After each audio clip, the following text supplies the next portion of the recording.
Olá, sejam todos muito bem-vindos ao podcast Direito e Justiça. Eu sou Marcelo Benévolo, jornalista e advogado, e a minha missão é trazer boa informação e orientação jurídica de qualidade para vocês. O programa de hoje eu vou receber o advogado Matheus Palhano. Vamos falar sobre direito imobiliário, sobre questões que envolvem compra, venda de imóveis, regularizações e outros assuntos da área. Doutor Matheus, obrigado pela presença. Obrigado. Seja sempre muito bem-vindo. É um prazer estar aqui no seu programa, né? Onde a gente vai poder esclarecer algumas dúvidas e levar informação à sociedade.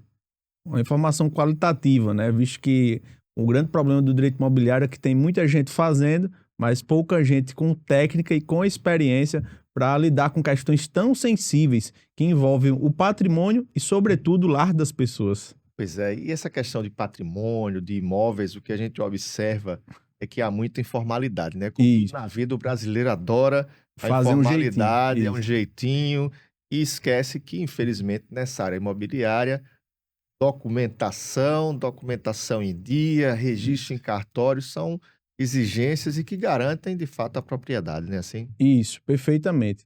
Uma coisa que todo mundo tem que ter em mente é que você só é dono com o registro da escritura no registro de imóveis, ou outra forma onde tem o registro no seu nome. Então, aquele contrato de compra e venda que você tem não é suficiente para garantir a sua propriedade. Vai te garantir, eventualmente, uma posse, mas a propriedade só com registro na matrícula do imóvel, que a matrícula é o CPF do imóvel. E a gente percebe, doutor Matheus, que é um problema muito sério aqui em Natal, a Isso. questão da regularização de imóveis, né? Isso. Só para você ver, a maioria dos imóveis, todo mundo acredita que o imóvel que você mora é seu. Mas, na verdade, a maioria, eu acho que 70% dos imóveis aqui de Natal são foreiros. E aí, o que é que isso quer dizer? Os imóveis, a propriedade deles sempre vai ser do município de Natal, certo? Isso é algo que a gente sempre observa quando se tira as certidões desses imóveis. Mas você vai ter o direito ao domínio útil, certo? Então, você tem uma posse, vamos supor, desse imóvel onde você pode vender, pode fazer tudo. Mas a propriedade ainda é do município de Natal. Como é que o cidadão pode ter essa certeza? Como é que ele pode ter acesso a essas informações? Como é que funciona essa regularização? A primeira informação que ele tem que ter é se dirigir ao cartório de registro de imóveis e tirar uma certidão de ônus, que lá ele vai verificar de onde é que pertence aquele imóvel, né, a quem pertence a propriedade registral, né, em quem vai estar lá. E outra coisa que é importante que ele pode fazer é se dirigir também à Prefeitura do município de Natal para tirar as certidões, certidão fundiária, principalmente, que ela vai conseguir, aí você já vai ter um panorama geral de quem recebeu o aforamento, né, que é aquela concessão feita pela Prefeitura para que você tenha aquela sua quase propriedade, que não é propriedade de fato. Como fazer, então, para regularizar? Foi no cartório, foi no município e descobriu esses problemas. O primeiro passo, na realidade, que eu costumo dizer, numa transação imobiliária, e você que quer regularizar esse imóvel, é buscar, Marcelo, um advogado especializado no segmento. Por quê? Uma coisa que todo mundo tem que observar é que, às vezes, você pode gastar muito e, às vezes, você pode gastar pouco. Então, o advogado vai fazer o que a gente chama de due diligence imobiliária, que é o quê? Buscar todos os documentos, buscar quem foi o antigo vendedor, existem também outra coisa, várias formas de transmissão do imóvel, tá? Agora, por exemplo, tem uma resolução nova do CNJ que permite que as construtoras, por exemplo, que estavam com certidões não estavam conseguindo emitir certidões negativas, que elas possam outorgar escritura, né, transmitir esses imóveis diretamente aos compradores. Então, isso aí antigamente muita gente não conseguia. Era um gargalo. É um gargalo, né? E aí já teria que mover ações judiciais, né? Optar de vez em quando por adjudicações ou outros procedimentos. Algumas situações havia a situação da uso capião também, né?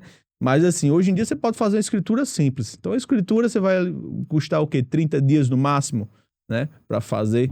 Então, o que é que eu quero dizer com isso?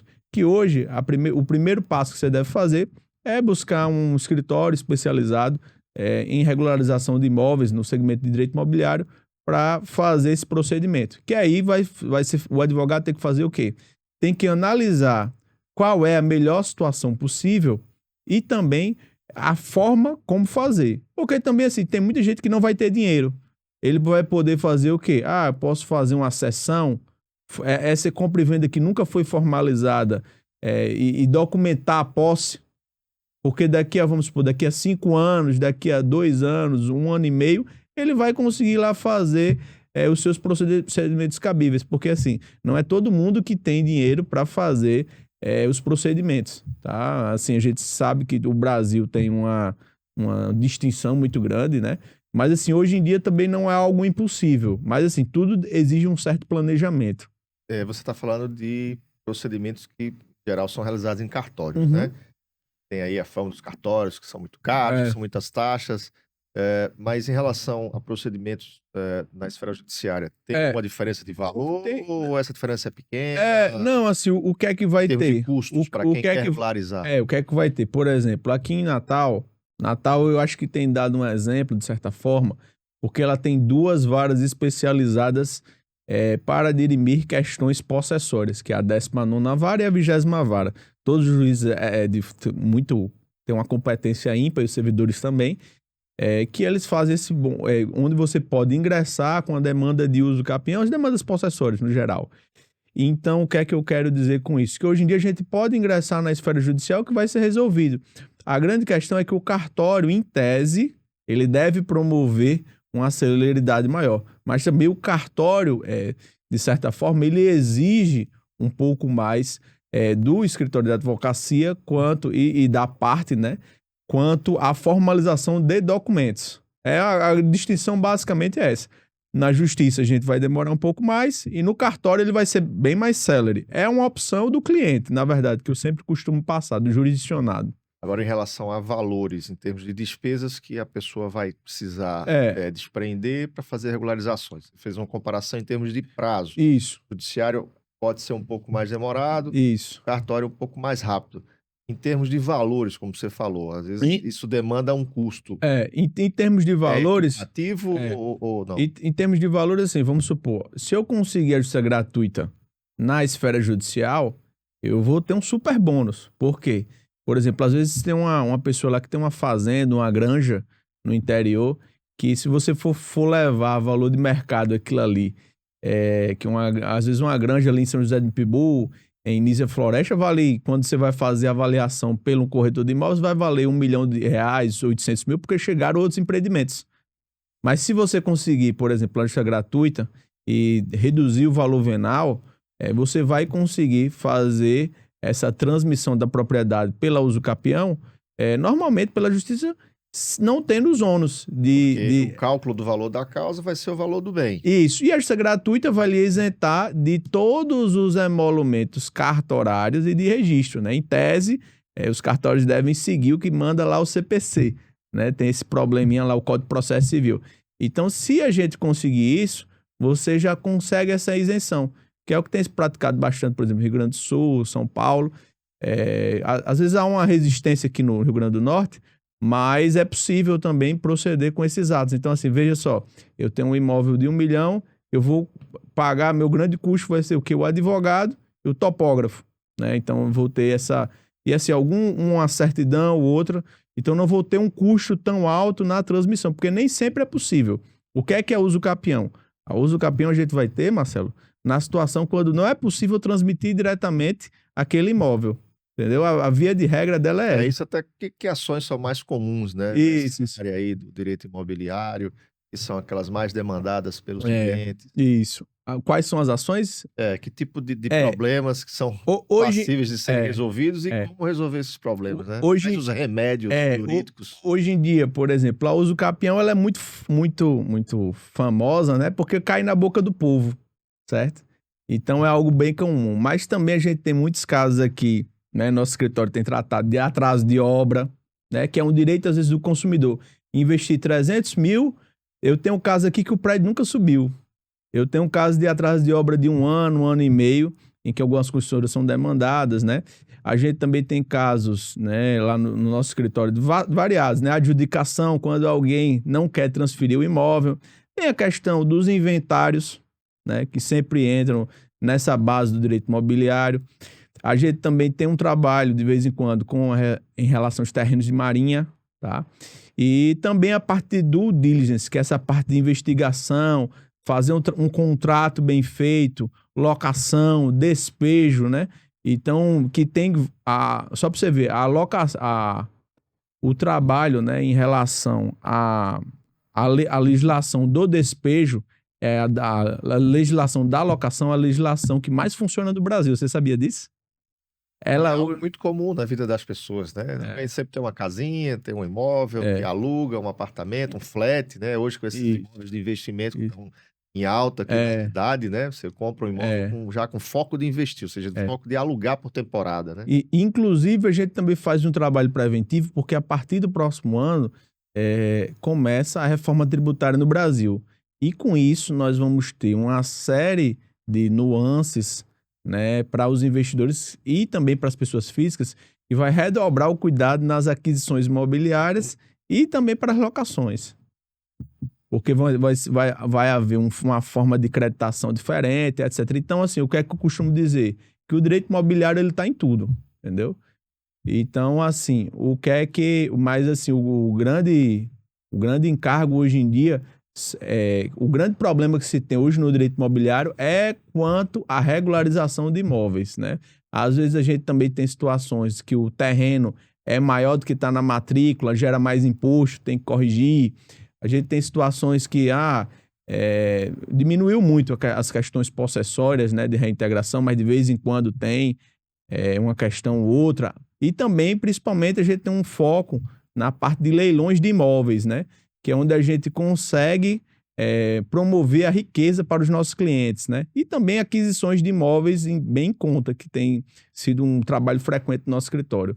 Em relação às demandas, você começou a falar do usucapião, essa é uma forma de aquisição de propriedade, né?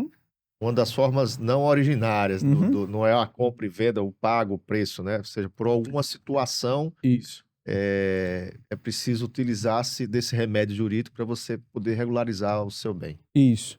Então, o usucapião é justamente isso. O que é o usucapião? É quando eu tenho dois elementos básicos que você vai ter. Você vai ter o tempo, onde você está cuidando, zelando, pagando impostos, se comportando como se dono fosse, tá? Inclusive, o herdeiro, hoje em dia, ele pode usucapiar o imóvel, tá? Um detalhe que pouca gente sabe disso. O herdeiro pode usucapiar o imóvel, tá? Recente decisão do STJ que tem preocupado bastante muita gente. O imóvel que você fala que ele morava, que pertencia aos pais. Isso. Por exemplo, às vezes o que é que eu tenho? Eu tenho um avô que ele falece e ali tem um imóvel que um neto mora. Um neto mora, custeia, paga água, luz, gás. E aí vai depender se ele tinha consentimento dos demais ou não tinha. Se ele não tinha o consentimento dos demais e está lá, por exemplo, por um certo tempo, ele vai conseguir fazer usucapião do imóvel, tá? É algo que foi interessante, o STJ bateu nessa tecla, que é possível, tá? Fazer a usucapião pelo herdeiro. Então, mas assim, para fechar, o que é a usucapião? É justamente quando eu tenho a situação que eu estou exercendo a posse como se minha fosse, estou cuidando daquele imóvel, às vezes comprei, fiz aquele contrato de compra e venda, né? Aquela escritura particular que tem muito no interior, aqui em Natal também tem, e aí vou morando, vou pagando IPTU, fazendo tudo bonitinho, reformando. E eu vou ter a questão do tempo e também vou ter a posse, né? Essa manifestação da posse. Quando eu tenho esses dois elementos, aí eu vou ter a possibilidade de usucapião. Ou seja, um exemplo hipotético. O sujeito foi lá, comprou o imóvel, mas naquela formalidade. Às vezes nem tem contrato, foi de boca, pagou o preço, ou faz um contrato ali entre as partes, e aí anos depois o imóvel nunca foi regularizado, ou seja, o usucapião seria uma possibilidade dele, por exemplo, hoje botar, digamos, o nome no bem, ou o bem no nome dele, né? Porque às vezes quem vendeu não era nem o proprietário registral do imóvel. Já um contrato passou para outro, Isso. passou pra outro ao longo do tempo. Isso. Aí, às vezes, vamos supor, quem está lá na matrícula do imóvel, né, que é o CPF do imóvel, já faleceu faz 20 anos, teve uma cadeia de donos, chegou lá no final, tem o último. Ou mesmo quem vendeu não tinha nenhuma relação com quem está na matrícula do imóvel. Então, nunca foi registrado. Às vezes tem o quê? É muito comum isso. Às vezes você vai na região de Ponta Negra, às vezes havia um estrangeiro, que a gente chama do gringo, e ele vendeu esse imóvel. Ou alguém ocupou lá e acabou vendendo e foi passando, 10, 20 anos, que Ponta Negra hoje é uma realidade, né? Expandiu a partir de 98. Então, já tem o quê? Tem mais de 20 anos, né? Isso, 98 para cá. Isso. Então, a gente já tem a situação de uso capião lá. As possibilidades de uso capião extraordinária, algumas situações de uso capião urbana, existem uma infinidade disso aí. Entendeu? Também muito comum no interior para questões de uso capião rural, né? Terras rurais. E o que pode ser feito na seara, ou que deve ser feito na seara judiciária, melhor dizendo, e aquilo que é possível fazer na seara extrajudicial por meio de cartórios, dentro do universo do uso capião, por exemplo? Do universo do uso capião, você pode... Assim, o trabalho, de fato, é o mesmo. A grande questão da uso capião, na uso capião judiciária, é que geralmente a gente pode... Geralmente não, às vezes você pode ter uma questão da oposição, né, de alguém se titular como dono daquele imóvel, né? Mas em se tratando assim, o trabalho basicamente é o mesmo, né? Em quesitos assim, só que alguns cartórios, eles são mais exigentes do que eles são um pouco mais exigentes do que a esfera judicial. Basicamente é isso, assim, a diferença assim, de trabalho, né? E também vai demorar um pouco mais, mas assim, a cautela basicamente é a mesma, porque os vizinhos vão ser chamados para assinar, vai ter que ter um ART, ele vai ter que comprovar a questão que ele tem, faz jus, né, que ele tem direito a uso capião por meio de documentos. Então, nas duas ele vai ter que comprovar, né? Então, a gente tem feito esse trabalho, né? E às vezes, assim, o problema grande do judicial é a questão da celeridade, né? Às vezes você pega uma comarca de interior que tem um juiz e um servidor, né? Hoje está mudando com o novo concurso do tribunal, mas, assim, a gente ainda tem essa realidade, Uma né? realidade mais complicada em alguns municípios. Uma outra forma de aquisição também é a adjudicação. Isso. O senhor falou aí, o que seria a adjudicação, em que ela se difere, por exemplo, em relação ao uso capião, quando que você usa uma, quando que você usa outra, né? Vamos lá. A uso capião, eu vou ter aquisição originária. Nessa segunda aqui, eu tenho um contrato de compra e venda com você, você é o proprietário registral do imóvel, mas só que você não me outorga a escritura. Aí você fala, Matheus, você não me pagou tudo. Ou às vezes você deu uma certidão de quitação, mas você não quer. Às vezes você prova que pagou tudo e você mesmo assim não quer transferir o imóvel. Eu fico numa situação chata, porque escritura no seu nome é o que vai dar a escritura registrada no seu nome, lá na declaração de imposto de renda, tudo bonitinho, é o que vai te dar segurança jurídica. E a grande vantagem, só para você ver, Marcelo, da regularização de imóveis é porque eu posso fazer operações de alavancagem. E o que é isso? Às vezes você tem um imóvel ali no Alecrim, um imóvel que você não é Candelária, qualquer bairro aqui de Natal, Ponta Negra, um empresário, por exemplo, um imóvel de 400 mil. Eu pego esse imóvel e dou em garantia ao Banco do Nordeste, ao Banco do Brasil, eu consigo uma taxa, por exemplo, de 1,15, eu já vi taxa de 0,8, com também um prolongamento da dívida, e eu consigo injetar esse capital, porque eu tenho um imóvel em garantia no meu negócio. Então, eu consigo fazer isso. Então, por isso que é importante você regularizar o imóvel, além da questão patrimonial, de você conseguir suceder, etc, etc. Então, a adjudicação, ela vai funcionar justamente na hipótese de que você não quer me dar a escritura. Você não quer ir lá no cartório comigo e assinar a escritura. Então, ou você não pode, que era a situação, às vezes, quando você tem muitos débitos, aquele imóvel... Uma pessoa jurídica, por exemplo, que vendeu uma construtora e está com tá com impedimentos, não isso. pode fazer transmissão de bens. É Aí, um caso também? é o caso da adjudicação. A gente tem alguns casos aqui de construtoras aqui que faliram aqui nos anos 90, que atuavam aqui no estado, e a gente tem regularizado por meio da adjudicação, que pode ser feita no cartório, tá? Então, essa é uma grande vantagem, que um processo judicial envolveria, por exemplo, eu tenho uma adjudicação que nunca deu seguimento aqui em Natal, que estava demorando mais de 10 anos. A gente retirou da esfera judicial e levamos para o extrajudicial. A gente resolveu em 6 meses isso aí, porque a grande dificuldade foi achar as construtoras, né, os sócios das construtoras. A gente resolveu em 6 meses. Então, são situações que geram economia, tempo, né? Então, porque assim, o inventário ele é muito custoso frente às outras formas de regularização de imóvel, entendeu? Esse que é o grande chance ainda. Só estou falando do inventário no caso do falecimento, Isso. né? O uso capião e a adjudicação, nós estamos falando pessoas em vida que estão pessoas em vida. negociações. Mas às vezes o que é que se tem? Às vezes a gente tem uma situação em que quem vendeu morreu. Então, ou quem vendeu anteriormente morreu. No inventário, ou não fez inventário ainda. É nessa cadeia, entendeu? Um dos grandes pontos é esse. Aí você vai precisar abrir o inventário, incluir o bem, transmitir a essa pessoa. Sendo que quanto maior o número de pessoas que você depende para fazer uma operação imobiliária, mais difícil fica e mais custoso. Entendeu? Você fala, um cara que morreu, uma pessoa que morreu, que tem muitos herdeiros. Isso. Aí tinha filhos, o filho que já morreu, agora é o neto. Isso. E cada herdeiro vai ter que se manifestar, tem uma situação dessa. Só pra você ver, eu tenho um inventário hoje que eu tenho 81 herdeiros.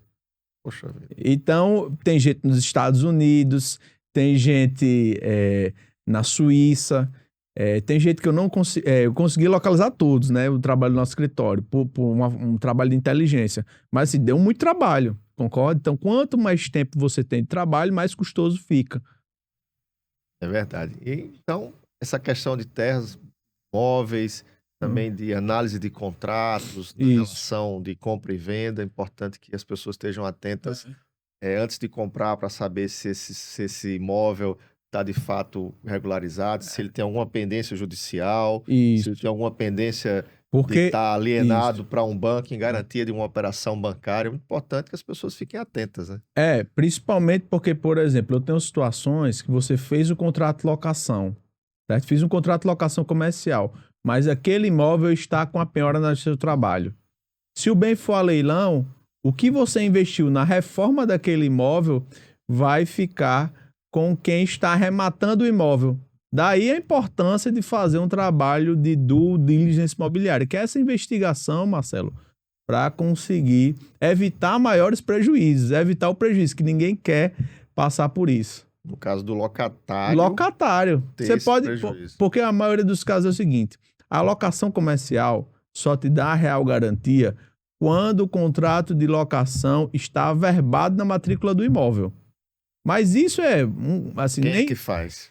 Poucos fazem, né? Assim, as grandes empresas, as magazines, né? As empresas maiores, elas costumam fazer uma alocação que vai investir um investimento superior a 100 mil, 200 mil, mas não é tão comum assim, tá? Então, assim, por isso que é importante fazer essas investigações. E outra coisa é porque ninguém quer ser pego de surpresa por essas situações, né? O empreendedor, ele tem aversão a perder, então não é comum que ele faça, que ele tenha esse tipo de problema, né? Muito bem, conversei hoje com o Dr. Matheus Palhano, advogado especializado em direito imobiliário. Agradecer a sua presença. Obrigado. Muito bem-vindo aqui. Vamos tratar de outros temas. Eu agradeço, viu? E também fico convite para você conhecer nosso escritório, tá? Que a gente tem atuação em 14 estados do Brasil hoje, com atuação em direito imobiliário. Tudo bem, seja bem-vindo. Tá ok, obrigado, viu? A vocês que nos acompanham, muito obrigado pela sua audiência, pela sua companhia. E como eu sempre peço, compartilhe notícia boa, informação de qualidade, compartilhe o podcast Direito e Justiça com seus amigos, com a família e participem, ponham temas, sugiram temas para que a gente possa debater aqui. Muito obrigado pela audiência, até o próximo programa.